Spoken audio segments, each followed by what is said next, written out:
Good morning, boys and girls. We're going to continue our read of The Wild Robot, starting with chapter 67, The Sunrise. By dawn, the bonfire had dwindled to a smoldering hill of ash. Everyone else had gone home, and only Roz and Brightbill remained in the meadow. They lay in the grass together, watching as the soft light of morning crept up from the horizon. And then Roz said, "Let us go for a walk." The robot and the goose hiked and flew up to their favorite spot on the grassy ridge. But then they kept going. They followed the ridge to the mountain and climbed all the way up to the craggy peak just in time to see the sunrise. "I climbed up here once before," said Roz, as the sun's first rays warmed her body. "I sat on this very rock, looked out at the island, and thought I would always be alone, but I was wrong." "Are you happy, Mama?" The robot thought for a moment. "I am. I'm happy too." Brightbill closed his eyes and felt the wind and sun. There was a slight chill in the air that made him feel alive. Everything seemed just right. And then he heard a distant buzzing sound. The goose squinted to the south and saw a familiar shape in the sky. He turned to his mother and said, "Mama, there's an airship flying this way." Chapter 68, The Recos. The airship approached from the south like some giant migratory bird. The ship was a sleek white triangle with a single dark window facing forward. Three identical robots stared out the window. The robots resembled Roz, but they were bigger and bulkier and shinier. The word Reco was lightly etched into each of their torsos, followed by their individual unit number. There were Reco 1, Reco 2, and Reco 3. The Recos flew in a low circle around the island. They saw a smoking hill of ash. They saw mysterious wooden domes. They saw 4 dead robots scattered across the shore. The airship hovered above the robot's gravesite for a moment. Then it floated up over the island and lowered itself onto a small meadow at the foot of the mountain. The engines blasted air toward the ground, bending trees and tearing grass. Then the landing gear sank into the soil. The engines powered down, and all was quiet. A door hummed open, and out stepped the Recos. They took several long strides into the meadow and stopped. A shadowy figure was lurking at the forest edge.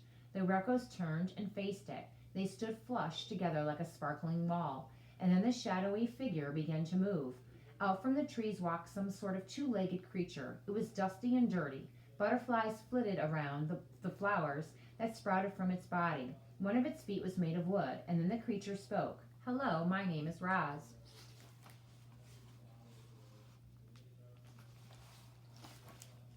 Chapter 69, The Detective Robot. "Hello, Razum, Unit 7134. We are the Recos. We are here to retrieve all Razum units."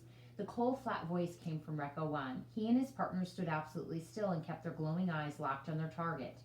"There are 4 others," said Roz, "but they are dead. We have already located the remains of the other units," said Reco 1. "We will collect them later. Now come with us." The 3 Recos motioned Roz to the airship, but she didn't move. "Where have you come from?" she said. The Recos turned and stared at Roz. "Do not ask questions," said Reco 1. "Where will you take me?" "Do not ask questions." "Why must I leave?" "Do not ask questions." "I will not go anywhere until I get some answers." There was a brief silence as Reco 1 computed his next move, and then he began to speak. "1 year ago, a cargo ship carrying 500 Razum units was sunk by a hurricane. 495 units have been retrieved from the ocean floor. We have come in here in search of the last 5, and we've located them. Razum Unit 7134, you are the property of Tech Lab Industries. We will return you to the factory where the makers will refurbish you and sell you to a work site. You will then live on that work site indefinitely. Now come with us." "But I live here," said Roz. "That's incorrect. Razum Unit 7134, any further resistance will be proof of defectiveness and we will deactivate you." But Roz had more questions. "Who are the makers? What is my purpose? Why can I not ask questions?" "This unit is defective," said Reco 1 to his partners. "Commence deactivation." In perfect unison, the Recos stepped toward Roz.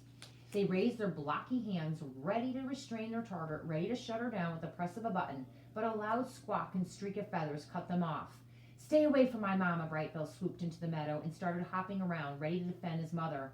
The Recos stopped and looked down at the goose. Of course they didn't understand his words. They heard only meaningless squawks. And then they heard their target squawking back to him. "Brightbill, get out of here," said Roz in the language of the animals. "Those robots are dangerous." What do they want?" "They want to take me away." The Recos stared at their target, trying to understand why she was exchanging noises with a goose. And then the new noises began rising up. Rustling and shrieks echoed from the forest. Animals were gathering. Their wild voices called out to one another. "Roz needs our help. Those robots want to take her away. We have to do something." The uproar in the forest grew louder and louder. The Reccos peered past Raz toward the mysterious noises but saw only foliage. Suddenly shadows swept across the meadow and Brightbill's flock dove onto the Reccos. The geese furiously flocked and pecked and wrapped their wings around the robot faces, clinging to the Reccos like feathery masks, distracting them, blinding them. Brightbill turned to his mother. Run! Chapter 70, The Hunt Begins. While his flock distracted the Reccos, Brightbill darted around behind them and desperately searched for buttons.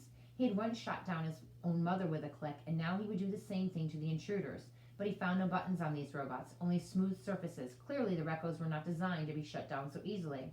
Giant hands swung through the air, and the geese were swatted away. Loudwing was plucked by her foot and flung to the ground. She crawled into the weeds as the others scrambled up and over the trees. A quick scan by the robots revealed that Raz was gone. The three Reccos turned and marched back to the airship. The door hummed open, and the robots disappeared inside. And when they stepped back into the meadow, each was holding a silver rifle in his hands. The hunt for Raz was on. Without speaking, the Reccos marched away from one another, fanning out in their standard search pattern. Recco 1 marched straight toward the southern tip of the island. Recco 2 marched straight up the mountainside, and Recco 3 marched straight into the forest. Chapter 71, The Forest Assault. Recco 3 marched through the forest with steady, stomping strides. His blocky head swiveled from side to side, scanning for any sign of Raz, but he was distracted. You see, everywhere the Recco went, he was met by shrieking animals. He didn't know it, but he was in the midst of coordinated assault. Swooper hooted orders from above. Hawks, sparrows, owls died in front of his eyes. Fink barked orders from below. Hares, weasels, foxes dashed between his legs. The forest was seething with an army of wild animals, distracting the robot, luring the terrible thing deeper into their trap. Chit-Chat leaped out from the branches and clawed at the robot's eyes, yelling, "Anyone who shows up on our island and tries to take my friend's mother away has a big problem, which is me."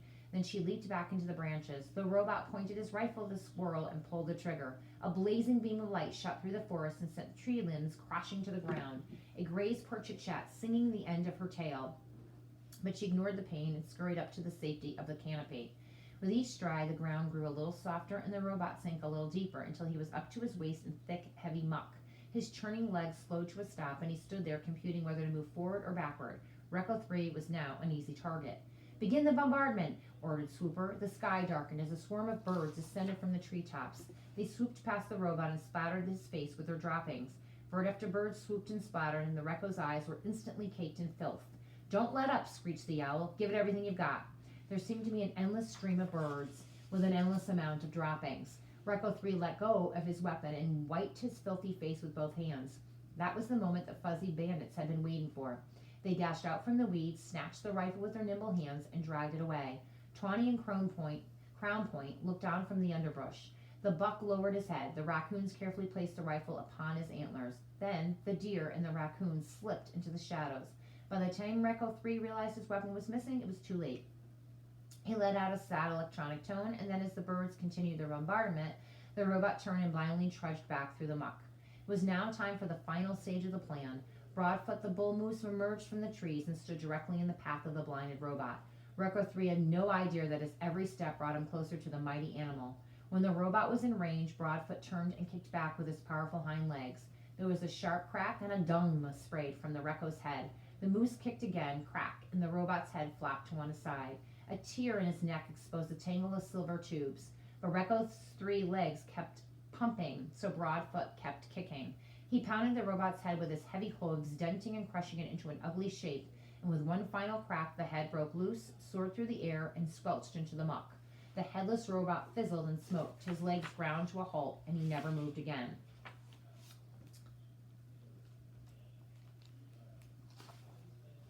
"72. The Mountain Rumble." Recco 2 stood at the mouth of the cave. "Rosm Unit 7134, are you in here?" The only response was his own flat voice echoing back, but he sensed movement somewhere down the tunnel, so he switched on his headlights, raised his rifle, and marched inside. The Recco marched past animal bones and rock piles and wide cracks in the walls. His blocky head swiveled from side to side, scanning for any sign of Raz, but she was nowhere to be found, so he turned and marched back toward daylight, and then a deafening roar filled the cave. From the shadows flew a giant body. Mother Bear charged into the robot and smashed him against a wall. Then Nettle and Thorn jumped in. Together the family went to work. They rammed his legs, they slashed his chest, they muscled him to the ground. On his way down, Recco 2 squeezed the trigger. There was a flash of blazing light, and then the walls began to crumble. Nettle grabbed her brother by the scruff and pulled him outside as an avalanche of rock thundered behind him. Mother Bear howled. The rifle exploded. Stones clanged against Recco too. The avalanche slowed and settled as a cloud of dust billowed out from the cave. Mother, Nettle peered into the darkness. I'm here, said a weak voice. The young bears dashed inside and found their mother half buried. They pulled heavy stones from her body and dusted her off. I have broken bones, she rasped, but they will heal. Where is the robot? Recco's two's headlights switched back on. Stones tumbled as the robot staggered to his feet. His body was scratched and scraped. His head was badly dented. His left arm was completely useless, so it was tossed aside. Then the one-armed robot limped out of the cave and continued the hunt for Roz. Don't worry about me, Mother Bear growled to the Nettle and Thorn. Kill the robot. With his heavy limb and his grinding gears, Recco too was easy to track. The young bears caught up with him as he was entering a grove of pines, but they didn't attack, not yet. There was a better place to finish him off up ahead, so they hung back and followed him across the mountainside. The distant rumble of the waterfall grew louder with each passing minute, and then a slash of white appeared through the trees. Soon the robot was standing beside the rolling, frothing river just above the falls. He was too badly damaged to leap over the falls, or to wade through the rapids, or to climb down the cliffs. But he had to continue his hunt for the target, so he started limping upriver in search of a safer crossing. There was a rustling and the young bears exploded out from the trees.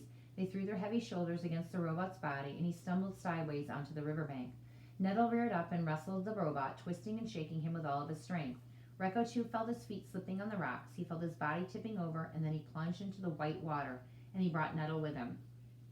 The current immediately swept Nettle toward the falls. She rolled through the rapids, crashed into one rock, and then desperately clambered onto another. Recco too stood straight up, and the river rushed around him.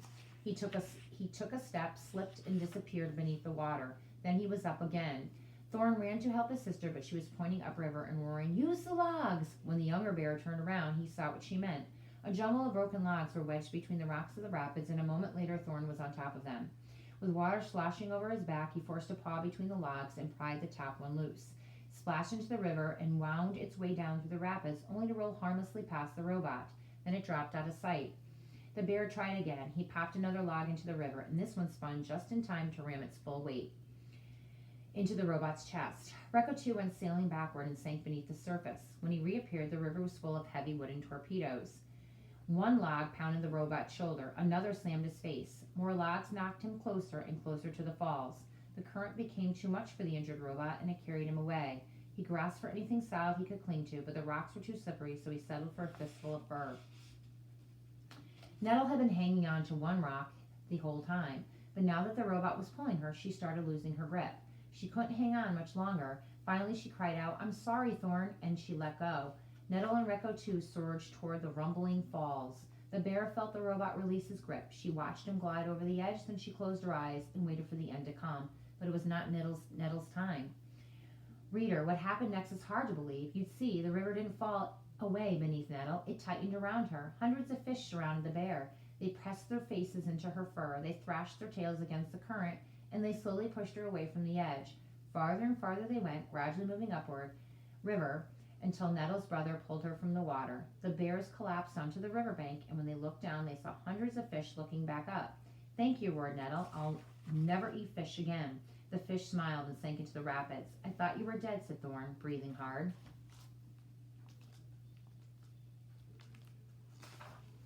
"So did I," Nettle laughed. "Looks like you're stuck with me a little while longer, little brother." "I'm not little." It felt good to joke, but the big bears quickly turned serious. They were both bruised and bleeding, and their mother was in far worse condition. However, it would all be worthwhile if Recco too had finally been killed. The bears crept to the edge of the cliff, and there,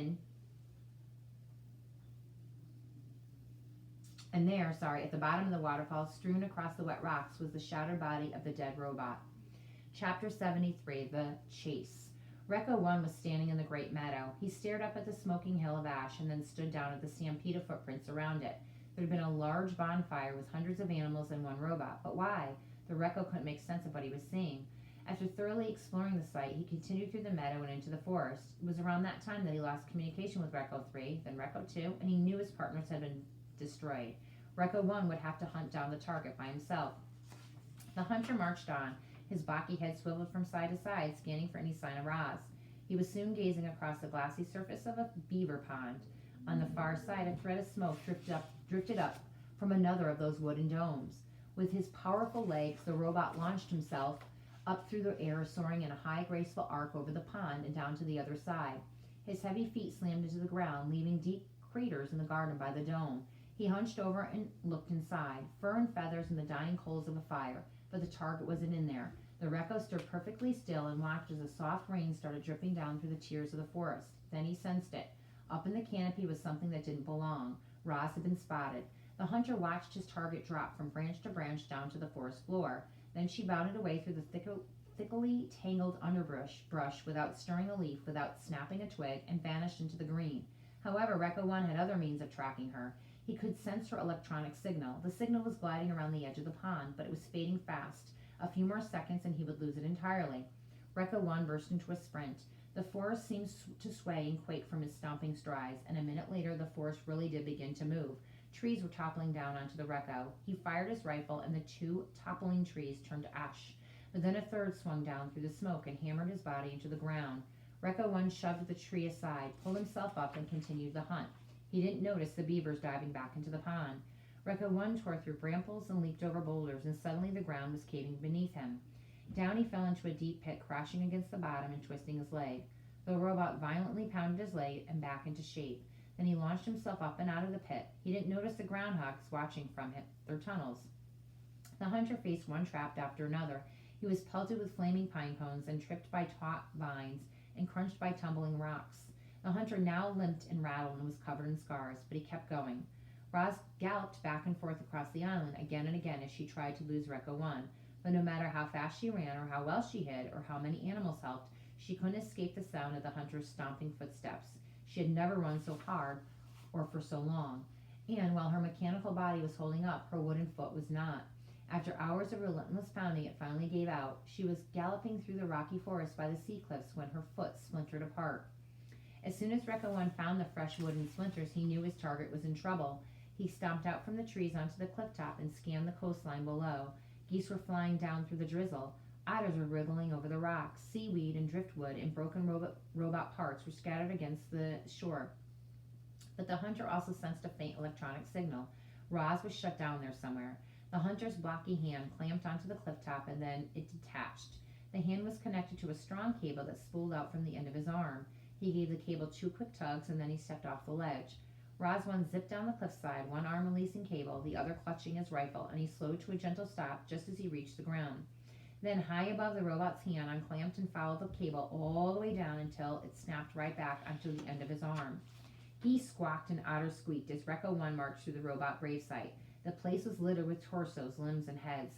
They were all valuable parts, but he would collect them later. For now, his only concern was finding Roz. He followed the electronic signal over to a clump of seaweed, but where was his target? Was Recco 1's sensor malfunctioning? The robot tapped his head a few times, but the mysterious signal remained. He looked around for any other signs of her. As he did, the clump of seaweed reached up and grasped his rifle.